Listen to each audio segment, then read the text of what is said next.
एक राष्ट्र की संस्कृति उसके लोगों के दिलों और आत्मा में बसती है। महात्मा गांधी का ये कहना हमें याद दिलाता है कि किसी भी जगह की कहानी असल में उसके लोगों की आकांक्षाओं से जुड़ी होती है। आज है 19 नवंबर 2025 और आज हम 3 ऐसे ही कहानियों में उतरने वाले हैं। ठीक 25 साल पहले साल 2000 में भारत के नक्शे पर 3 नए राज्य बने, उत्तराखंड, झारखंड और छत्तीसगढ़। आज की हमारी चर्चा एक इंडियन एक्सप्रेस के लेख पर आधारित है, जो इन राज्यों के 25 साल के सफर को देखता है। क्या हासिल हुआ और कौन से वादे अधूरे रह गए। तो चलिए इसे खोलकर समझते हैं। बिल्कुल, और ये टॉपिक सिर्फ एक ऐतिहासिक विश्लेषण नहीं है। खासकर यूपीएससी अभ्यर्थियों के लिए ये 3 बेहतरीन केस स्टडीज हैं। अच्छा, किस तरह से? ये शासन, पहचान की राजनीति और विकास के मॉडल, इन सब के बारे में बहुत कुछ सिखाती हैं। असल सवाल यही है, और ये मेंस के लिए बहुत महत्वपूर्ण है, कि क्या छोटे राज्य बनाना बेहतर विकास की गारंटी है? सही कहा। तो चलिए पहली केस स्टडी से शुरू करते हैं। उत्तराखंड। इसकी अलग राज्य की मांग तो बहुत पुरानी है, कहते हैं 1815 तक जाती है। हाँ, इतिहास बहुत लंबा है। लेकिन लेख बताता है कि असली चिंगारी 1994 में भड़की। ऐसा क्या हुआ था उस साल? 1994 में तत्कालीन उत्तर प्रदेश सरकार ने ओबीसी यानी अन्य पछड़ा वर्ग के लिए 27% आरक्षण लागू करने का फैसला किया। इस एक फैसले ने पहाड़ी इलाकों में, कह सकते हैं, एक बेचैनी पैदा कर दी। और वहां एक नारा भी बहुत मशहूर हुआ था, है ना? हाँ, आरक्षण का इलाज पृथक राज्य। ये दिखाता है कि नौकरियों और शिक्षा में बाहरी लोगों के आने का डर एक बहुत बड़ा तात्कालिक कारण बन गया था। मतलब ये एक ट्रिगर पॉइंट था। लेकिन जैसा आपने कहा, जड़ें तो गहरी होंगी। बिल्कुल, इसके पीछे गहरे कारण थे। एक बहुत दिलचस्प पहलू है राजनीतिक प्रतिनिधित्व की कमी। वो कैसे? देखिए, उत्तराखंड क्षेत्र की जनसंख्या उस समय हिमाचल प्रदेश के लगभग बराबर थी, लेकिन यूपी विधानसभा में उसकी सीटें थी सिर्फ 22, जबकि हिमाचल की 68 सीटें थीं। अरे, ये तो बहुत बड़ा असंतुलन है। बहुत बड़ा। लोगों को लगता था कि लखनऊ में बैठे मैदान आधारित नेता उनकी जरूरतों को न तो समझते हैं, न ही प्राथमिकता देते हैं। एक तरह की भौगोलिक और सांस्कृतिक दूरी महसूस की जाती थी। मतलब एक भावना थी कि उनके संसाधनों का इस्तेमाल तो पूरा राज्य कर रहा है, लेकिन विकास उन तक नहीं पहुंच रहा। एग्जैक्टली। तो जब राज्य बना तो उम्मीद थी कि ये सारी शिकायतें दूर होंगी। तो 25 साल बाद की तस्वीर क्या है? क्या वो उम्मीदें पूरी हुई? स्रोत कुछ बहुत पॉजिटिव आंकड़े देता है। हाँ, इसमें कोई शक नहीं कि फायदे हुए हैं।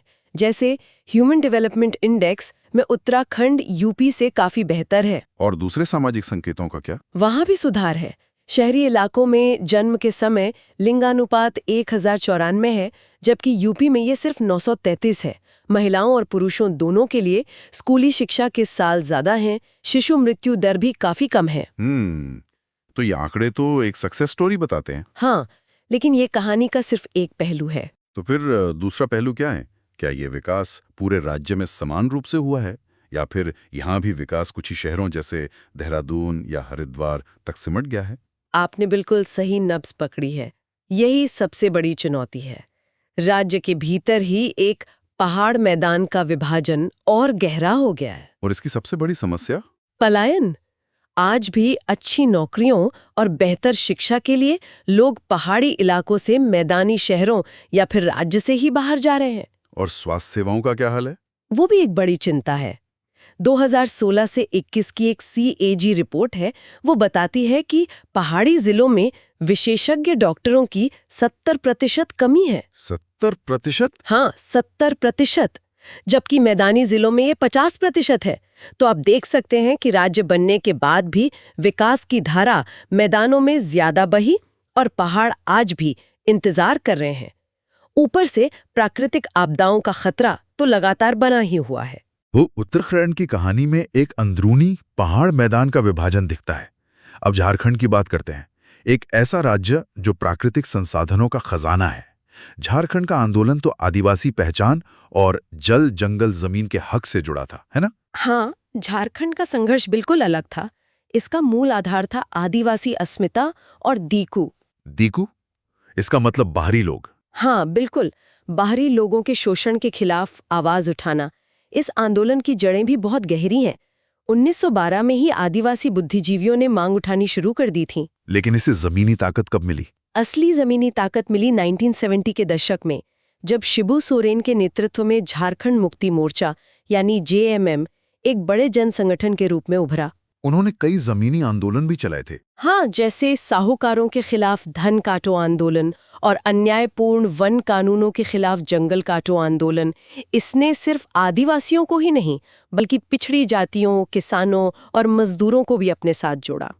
बाद में 1980 के दशक में भाजपा के समर्थन ने भी राज्य बनाने के लिए एक राजनीतिक सहमति बनाने में मदद की। तो सपना था आदिवासी पहचान की रक्षा और संसाधनों पर स्थानीय नियंत्रण का।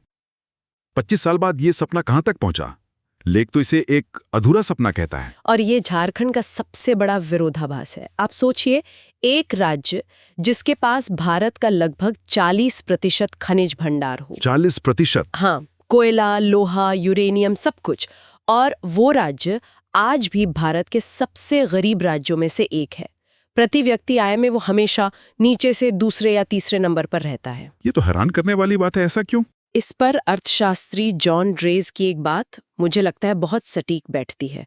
वो कहते हैं कि राज्य में स्कूली शिक्षा की लगातार उपेक्षा के कारण झारखंड दूसरे राज्यों के लिए एक सस्ते श्रम की एक आरक्षित सेना बनकर रह गया है। ये तो बहुत ही सोबरिंग बात है। इसका मतलब एक राज्य जो खनिजों से इतना अमीर है, वो असल में अपने सबसे कीमती संसाधन अपने लोगों को एक्सपोर्ट कर रहा है, वो भी सस्ते श्रम के तौर पर। बिल्कुल। यहाँ के लोगों को अच्छी शिक्षा और मौके नहीं मिलते तो वो कम मजदूरी पर दूसरे राज्यों में काम करने को मजबूर हो जाते हैं, और प्राकृतिक संसाधनों को स्थानीय लोगों के फायदे के लिए इस्तेमाल करने के बजाय उन्हें अक्सर बड़े कॉर्पोरेट इंटरेस्ट्स को सौंप दिया गया। द्रेज का निष्कर्ष कह सकते हैं कि दिल पर चोट करता है। आज झारखंड को भारत के बाकी हिस्सों से अलग करने के लिए बहुत कुछ नहीं है, सिवाय इसके कि ये गरीब बना हुआ है। उत्तराखंड में विकास का असंतुलन और झारखंड में संसाधनों के बावजूद गरीबी। अब तीसरे राज्य छत्तीसगढ़ की तरफ चलते हैं। यहाँ की कहानी इन दोनों से थोड़ी अलग लगती है। यहाँ आंदोलन की मुख्य वजह अलगाव की भावना थी। हाँ, यहाँ मामला पहचान से ज्यादा प्रशासन का था। छत्तीसगढ़ अविभाजित मध्य प्रदेश का हिस्सा था और राजधानी भोपाल से ये इलाका बहुत दूर था, भौगोलिक रूप से भी और भावनात्मक रूप से भी। लेख में एक पूर्व मंत्री का कथन भी है। हाँ, वो कहते हैं कि बस्तर नौकरशाहों के लिए एक सजा वाली पोस्टिंग थी। इससे आप उस दूरी का अंदाजा लगा सकते हैं। तो यहाँ कोई उत्तराखंड जैसा पहचान का या झारखंड जैसा आदिवासी आंदोलन नहीं था? नहीं। जैसा कि रिटायर्ड आईएएस अधिकारी सुशील त्रिवेदी बताते हैं, छत्तीसगढ़ में न तो उत्तराखंड जैसी मजबूत धार्मिक पहचान थी और न ही झारखंड जैसा प्रेरित आदिवासी नेतृत्व। तो फिर मांग को हवा कहाँ से मिली? यहाँ राज्य की मांग को असल में 1990 के दशक की कंपैरेटिव पॉलिटिक्स ने हवा दी। कांग्रेस और भाजपा दोनों ने इसे एक राजनीतिक मुद्दे की तरह इस्तेमाल किया। और फिर 1998 में तत्कालीन प्रधानमंत्री अटल बिहारी वाजपेयी का वो मशहूर वादा। हाँ, वो एक टर्निंग पॉइंट था। रायपुर की एक रैली में उन्होंने कहा, आप मुझे 11 सांसद दीजिए, मैं आपको छत्तीसगढ़ दूंगा। भाजपा ने उस चुनाव में 11 में से 10 सीटें जीती और वादा पूरा हुआ। तो 25 साल बाद छत्तीसगढ़ की रिपोर्ट कार्ड कैसी है? लेख में कुछ बड़े प्रभावशाली आंकड़े हैं। बिल्कुल, उपलब्धियां काफी हैं। राज्य का बजट 25 सालों में 2650% बढ़ा है। 2650%? ये तो एक एस्ट्रोनॉमिकल फिगर है। ये पैसा आया कहां से? क्या ये सिर्फ खनन से था या अर्थव्यवस्था के दूसरे सेक्टर्स भी ग्रो हुए? एक बड़ा हिस्सा खनन से जरूर आया, लेकिन कृषि ने भी कमाल किया। विकेंद्रीकृत धान खरीद नीति की वजह से ये धान का कटोरा बन गया। खाद्य सुरक्षा के लिए 2012 में एक कानून भी लाया गया। और इंफ्रास्ट्रक्चर? उसे भी देखें तो इसे जीरो पावर कट स्टेट कहा जाता है। ये सब बड़ी उपलब्धियां हैं। लेकिन जैसा हमने बाकी दो राज्यों में देखा, यहाँ भी सिक्के का दूसरा पहलू होगा। निश्चित रूप से चुनौतियां यहाँ भी गंभीर हैं। गरीबी, स्वास्थ्य, शिक्षा और बेरोजगारी जैसी समस्याएं बनी हुई हैं।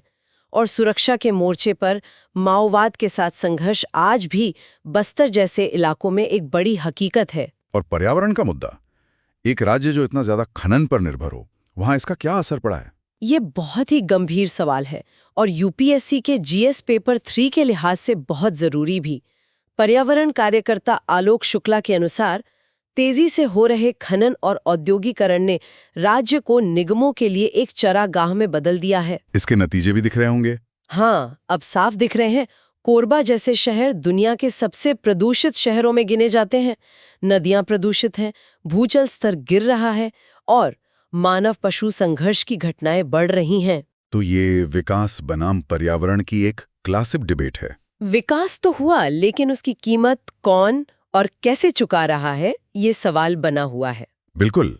जब हम इन सबको एक साथ देखते हैं, प्रदूषित नदियां, गिरता भूजल, बढ़ता मानव पशु संघर्ष, तो सवाल उठता है कि इस डेवलपमेंट मॉडल की असली कीमत कौन चुका रहा है। तो इस सब का क्या मतलब है? हमने 3 राज्यों को देखा।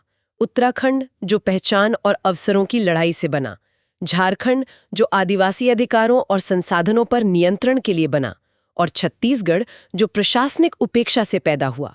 तीनों की शुरुआत अलग-अलग थी। लेकिन 25 साल बाद इन तीनों कहानियों में एक कॉमन थ्रेड है, वादों और जमीनी हकीकत के बीच का अंतर।